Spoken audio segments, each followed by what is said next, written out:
Bom dia, bom dia. Estou aqui eu mais uma vez no meu jardim, com meus pássaros. E hoje eles estão cantando menos.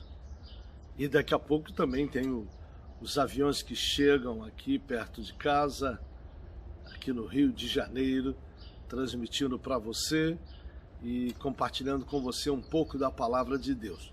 Hoje tenho mais uma sequência do que eu expliquei na terça-feira, explicar para você a mesma passagem bíblica que fala sobre gigantes. Mas, antes de tudo, se você ainda não está inscrito no canal da Comunidade Bíblica Internacional, se inscreve aí, dá o seu joinha, aproveita, convida outros para participarem conosco, compartilha, dá seu like ou dislike, dá uma sugestão se você quiser nos comentários e participa comigo aí desses estudos, dessa explicação da Bíblia. Bom dia para você. Já já eu volto, hein?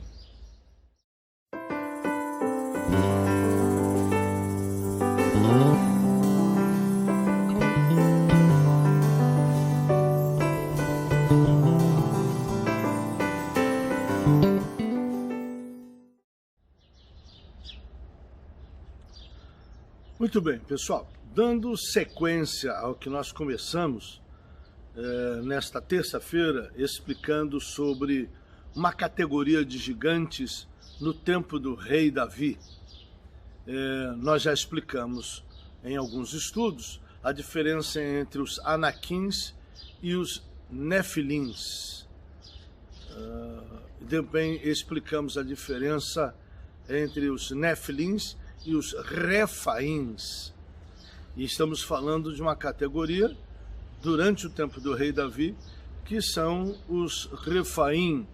A palavra Refaim é o plural de uma determinada palavra que designa gigante. Refaim são gigantes curados, que vem de uma palavra Rafá.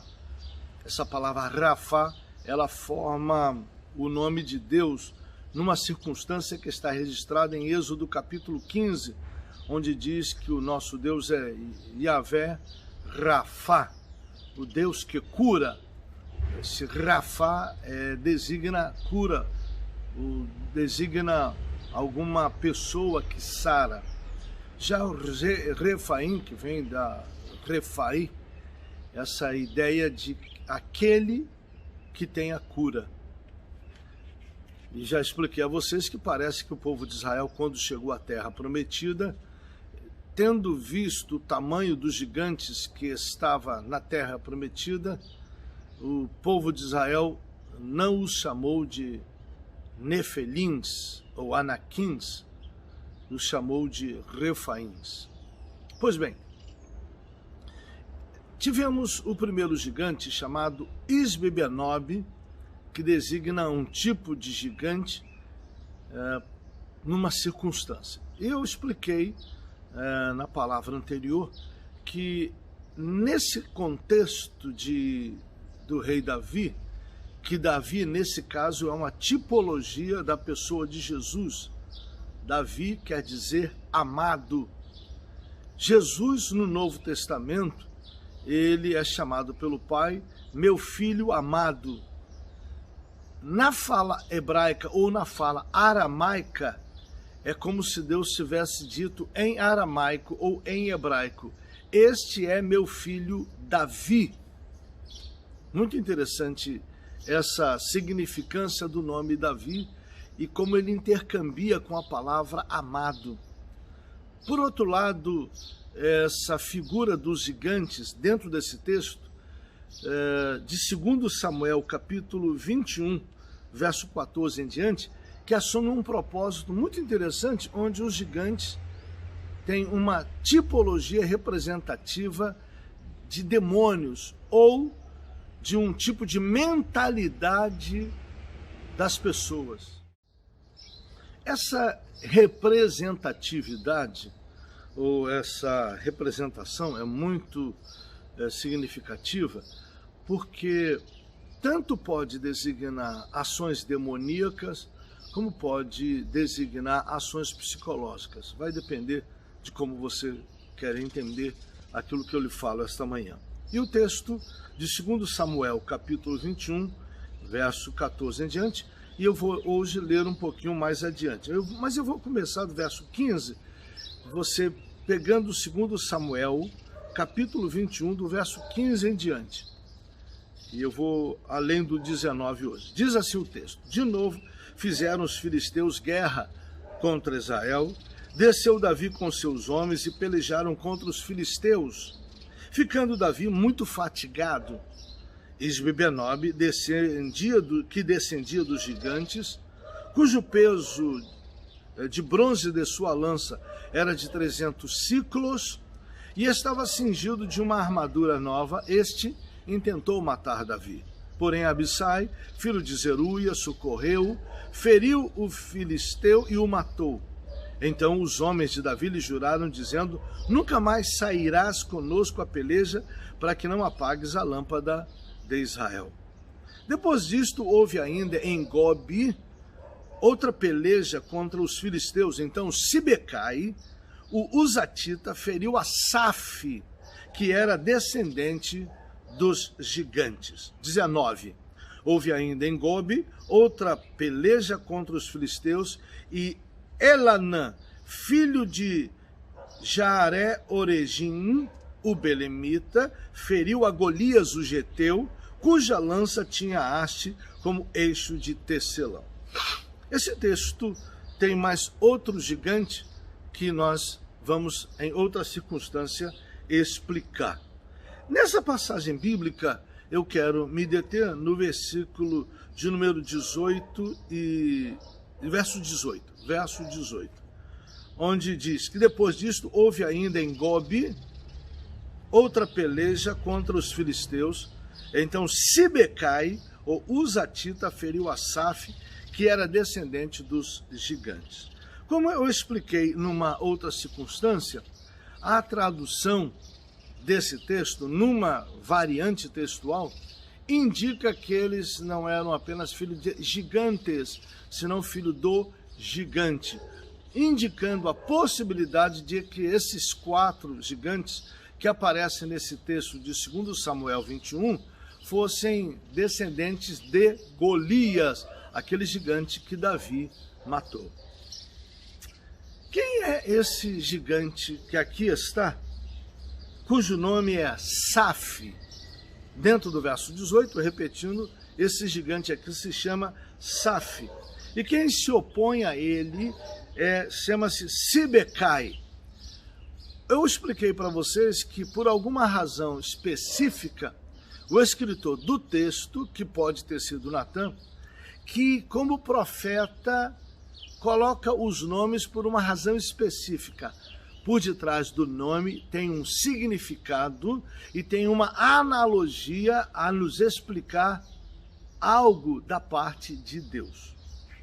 Gobi, nesse texto, que é um lugar chamado cisterna, e que é um lugar onde as pessoas paravam para pegar água e alimentar seus rebanhos, porque essa gente que vivia nessa época vivia com um rebanho de ovelhas, vivia com seu gado e passava por Gobi, que tinha uma cisterna para dar água a esses animais.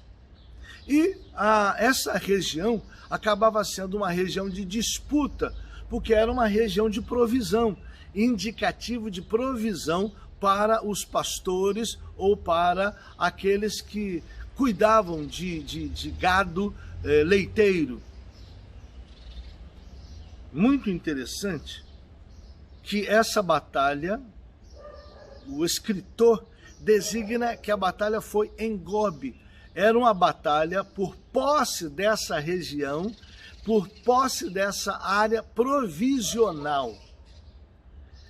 O que esse texto quer nos indicar que há muitas das vezes uma peleja onde o inimigo das nossas almas ou as decisões que precisamos tomar vão fazer diferença nas nossas provisões, vai fazer diferença àquilo que nos sustenta. pode ser o nosso trabalho, pode estar designando o nosso trabalho hoje, pode estar designando na época um lugar de provisão de água, enfim, é um lugar da nossa despensa, o lugar que provisiona recursos para nós. Portanto, a batalha é nosso lugar de renda de nosso trabalho. Aquele que se opõe a nós é Saf. Saf designa um gigante que quer dizer alto, parado nos umbrais, parado à porta, alto, parado à porta. Compreende algo que está por detrás? Há uma peleja, onde muitas das vezes nossos bens, onde nossos recursos são travados, porque algum inimigo parou a porta da nossa casa. Então a bênção não entra e o mal não sai. Algo que trava a bênção no nosso lar. Esse é o que eu compreendo dentro desse texto, a analogia exposta no nome desse gigante. Repito, que pode ser um demônio ou pode ser uma mentalidade que trava a bênção entrar na nossa casa e o que é ruim sair de dentro do nosso lar. Saf é um gigante que quer tomar posse de uma área provisional e os filisteus, inimigos de Israel, querem tomar posse dessa região e, portanto, a partir da posse dessa região, dominarem seus adversários, criando pedágio, criando condições desfavoráveis a seus inimigos e favoráveis a eles. Há muitas das vezes que há situações em nossa vida onde, de alguma maneira, algo quer travar nossa prosperidade, impedir nossa provisão de crescer, impedir que os nossos recursos materiais cresçam, impedir que tudo flua bem dentro da nossa casa. E muitas das vezes não são necessariamente inimigos, às vezes é um inimigo mental que trava a nossa prosperidade, a nossa capacidade de entender como liberar nossas bênçãos, como liberar nossa prosperidade. Quem se opõe e vence esse gigante chama-se Sibecai. Quem é Sibecai? A palavra Sibecai quer dizer tecelão, raios. Porque uma pessoa cujo nome é tecelão, cujo escritor teve o cuidado de escrever que seu nome era tecelão, ele vence um gigante chamado Saf, que é uma oposição parada nos umbrais da porta.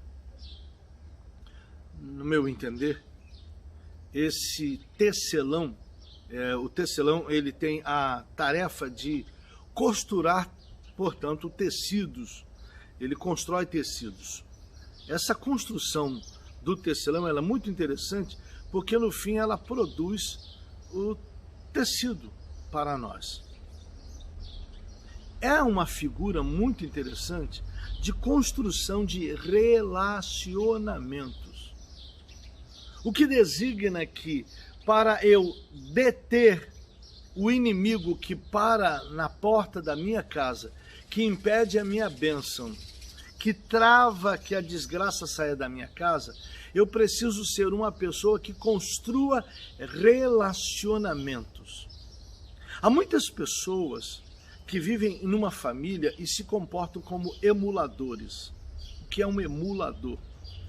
Um emulador é aquele indivíduo que divide pessoas, que trabalha na divisão de relacionamentos, cuja ação é atrapalhar que pessoas construam seus relacionamentos, suas amizades. Um Sibecai é um sujeito que, ao contrário, trabalha para construir relacionamentos. Há muita gente que dentro de casa é um destruidor de amizades. Irmãos que trabalham para desfazer companheirismo dentro de casa. Irmãos que trabalham fazendo fofoca do seu próprio irmão de sangue contra seu pai, contra sua mãe. E isso também se transmite para comportamentos dentro da igreja, dentro de uma empresa.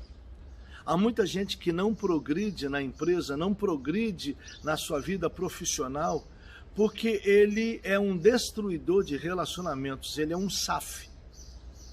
E isso para a porta de sua empresa, para a porta de sua casa e detém a prosperidade.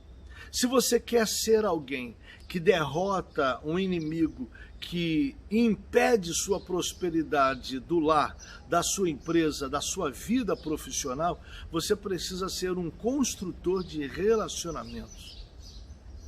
É muito interessante isso, que para o crescimento empresarial, o indivíduo tem que construir relacionamentos, o indivíduo tem que ser um indivíduo de fácil relacionamento com as pessoas, a fim de promover seus negócios, a fim de promover aquilo que ele ensina, a fim de promover seu trabalho.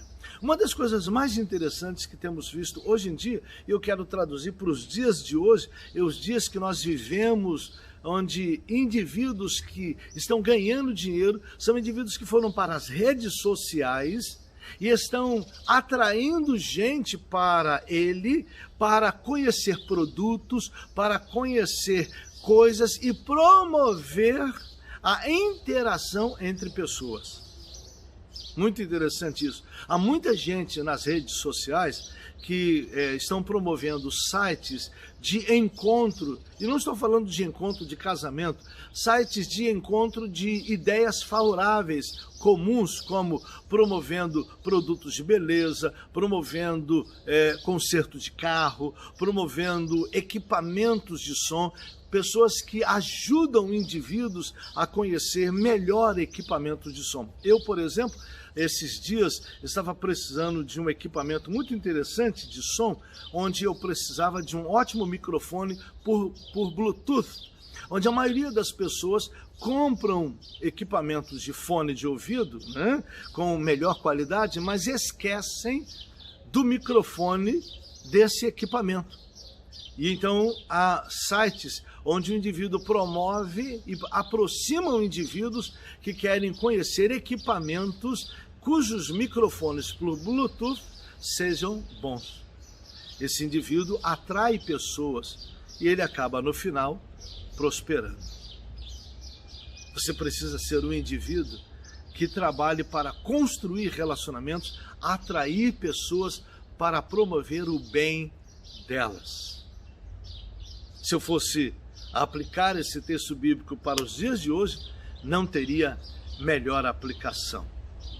Seja um Sibecai, promova relacionamentos, atraia pessoas, progrida em promover relacionamentos. Você vai ver que você vai derrotar aquele que para na porta da sua casa, que impede a bênção de entrar e a desgraça e as coisas ruins de saírem da sua casa. Você vai destravar esse gigante, esse demônio, você vai destravar sua mente, você vai destravar isso que atrapalha a sua prosperidade dentro da sua casa. Na próxima agora, vamos explicar um terceiro e um quarto gigante que detém a bênção na sua casa. Por hoje, fica essa explicação. O Senhor te abençoe, o Senhor te guarde e até a próxima terça-feira. Bom dia!